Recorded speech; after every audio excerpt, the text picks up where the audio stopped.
The diner was buzzing with the usual noise, coffee cups clinking, the sizzle of bacon on the grill, the low hum of conversation. But one man noticed something no one else did. The waitress smiled, but her eyes told another story. And when the biker gang leader saw the bruises on her arm, he stood up and said words that would change everything. Not in my town. It was a small roadside diner, the kind where truckers, travelers, and locals all crossed paths. The waitress, her name was Emily, was known for her kindness. She remembered everyone's order, always had a smile, and never complained. But lately something was different. Her sleeves were longer, even in the heat of summer. She moved slower, wincing when she reached for plates. Most people didn't notice. Or maybe they chose not to. That night a group of bikers rolled in. Their engines roared, their jackets patched with symbols that made people whisper. At the head of the group was Jack, the gang leader.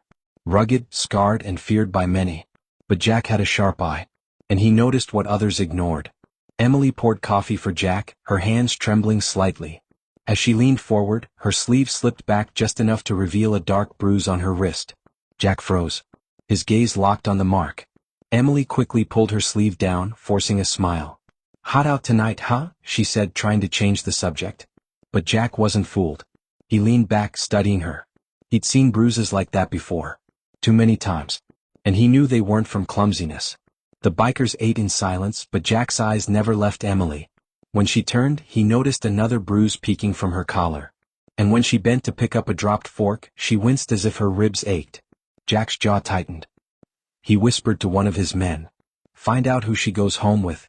The biker nodded. They were rough men, but they had their own code. And one thing they didn't tolerate was abuse. Later that night, as the diner emptied, Emily stepped outside to take out the trash. A man was waiting by her car. Tall, angry, reeking of alcohol. Her boyfriend. Jack and his crew watched from across the lot. The man grabbed Emily's arm, shaking her. "Why are you so late? Who were you talking to?" he shouted. Emily tried to calm him, but her voice cracked. That's when Jack stood up. The parking lot went silent as the bikers approached. Jack's boots crunched on the gravel. He stopped just a few feet away, his voice low but firm. "Not in my town." The boyfriend sneered. "Stay out of this. She's mine." Jack's eyes narrowed. "She's not property. She's a person. And you're done." The man lunged, but before he could touch Emily again, Jack's crew stepped in. They didn't throw punches. They didn't need to. Their presence alone was enough. The boyfriend backed away, cursing, but Jack's words followed him.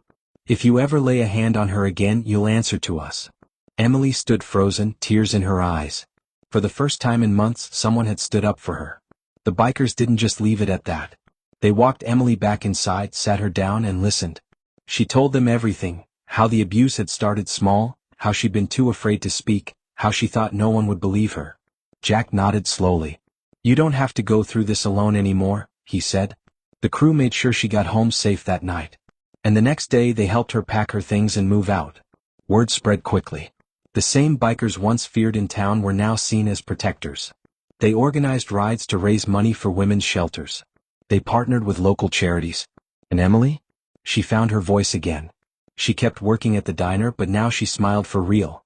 Her bruises faded, but the memory of that night never did. Because when she needed it most, someone had the courage to say, "Not in my town." This story isn't just about bikers or a waitress. It's about the power of standing up when others stay silent. It's about how kindness can come from the most unexpected places.